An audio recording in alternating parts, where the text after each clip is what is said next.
Welcome back to West Texas View. We've barely scratched the surface of all of the things that I want you to know about Irmeli Sjolie, because she's just got such a fascinating and colorful life. But this segment, we're going to be talking about her career. She has had 3 very distinct careers. Remember that she has her degree in chemical engineering, but she's going to talk about also having gone to school and got her homeopathy degree. And so she has her medical side, and then she got interested in something else, and we'll talk about that. But this is so much fun for me to listen to you tell your story about living all over the world, studying all over the world, and now working all over the world. So let's go back to your first career. You married, and it was pretty much the wife stays home and plays bridge and socializes, but you really always kind of wanted to work, didn't you? Well, yes, and actually as soon as I had graduated in São Paulo from the university and got my degree in chemistry, then a friend of mine who was managing director for a Swedish pharmaceutical industry called me and said, "Irmeli, can you come and help, because our production manager is going on a home leave for 6 months." And of course, you know, I'm always like this. A door opens, I go through. Yes, of course I can come. Of course I knew nothing about production. That is a good lesson, everybody. And then when he came back after 6 months, I found out, I said, but we don't have a laboratory. You know, you have to analyze the raw materials, the packaging materials, the ready products. So I set up a laboratory for them, a control laboratory, and I stayed there for some 8 years. And then... And you were mostly dealing in the field of anesthesia, is that right? Yeah, it was a Swedish factory making anesthesia. You know, the one that you get at the doctor so it doesn't hurt so much. When you have toothache or something. And of course also for local anesthesia and ointments, for anesthetic ointments and all kind of products. I was the only European there, and so it was quite challenging. You know, all the problems. Oh my God, what do we do now? This rubber cork is not the quality we need. Oh my... And so it was, the packaging needs to be more attractive. Yeah. So it was quite a fascinating job, and I would, when I went to Sweden on home leaves, I would go and visit the factory, and I loved my job. But I left it when I moved away from Brazil, because after 20 years I wanted to come back to Europe. I married a Norwegian. And you had, and while you were there and married, you had 3 children, and eventually 5 grandchildren. Yes. And they all still live in Brazil. Oh, my life in Brazil was very good, because my husband came from a very old and very known family, and we had a big farm with 20,000 orange trees, and you know, I had a yellow sports car and a swimming pool in my garden. Life was really good there. And then on top of that, you got the challenge of this new job. And so then you came back home to Finland, and you visited your father, who was still doing... No, I didn't come. Actually, I just passed through Finland, but I had met this Norwegian in Brazil.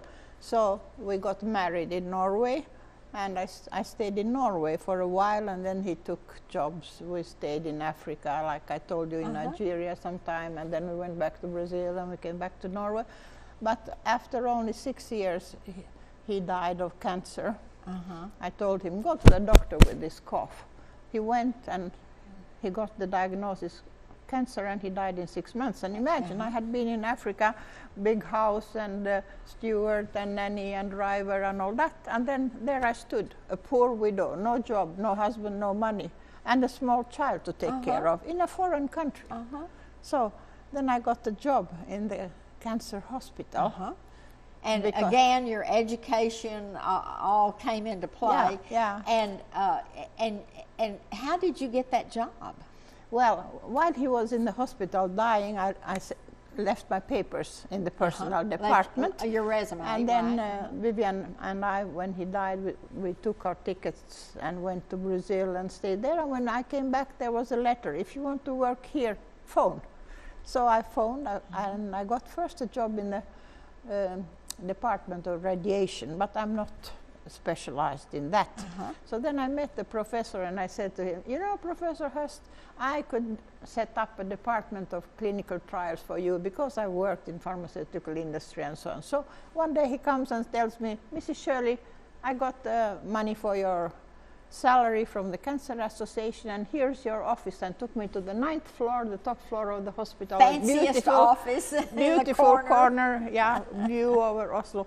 And then, of course, I was thinking, how am I going to do this? But then the doctors came to help me. They wrote down the parameters the patient should have, and the statistician set up random numbers for me, and then we did it. And I had then to punch in the information on the computer, and then the doctor said when 50% were dead, oh, but now we can see if this is statistically significant, you know, because... So in a nutshell, you were setting up the clinical trials and following them to see who responded to these new medicines or new... they usually had 2 different arms, you know. Yeah. And we followed up what happened to them and how they responded. And then from that, you went all over the world lecturing about these clinical... No, not really. But you see, this ties actually up with what I'm doing now, because when this happened to me, I said, I need a meaning in my life. I mean, everything dropped off. And that's when I went to study homeopathy in the Norwegian Academy for Alternative Medicine. It was a 5-year study, but very good. We had anatomy, and of course homeopathy and reflexology and the theory of acupuncture and so I got the all-around education, and with my chemical background it was so good because anatomy, physiology and pathology, and I understood what happens in the body.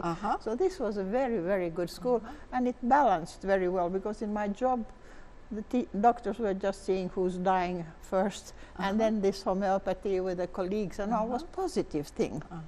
And it helped you in your own life, because you and I are about the same age, and so you knew how to keep yourself healthy and strong. Yes, all this studying has helped me a lot to keep myself. And then, you see, when I graduated from the homeopathy school, then I resigned this job in the hospital, and then I was asked to come to Finland and bring homeopathy there. And that brings us to our 3rd part of her career, and we're going to have to postpone that until next week. And next week she's going to come back and talk about why she's in the United States right now, because she comes often. She has a daughter that lives in Chicago, and but she's here for a very special reason, and it impacts the lives of everybody all over the world. So thank you so much for joining us for today's program. We'll see you next week with another program. Goodbye. Thanks for joining us for News West 9's West Texas View with Johnny Lou Avery.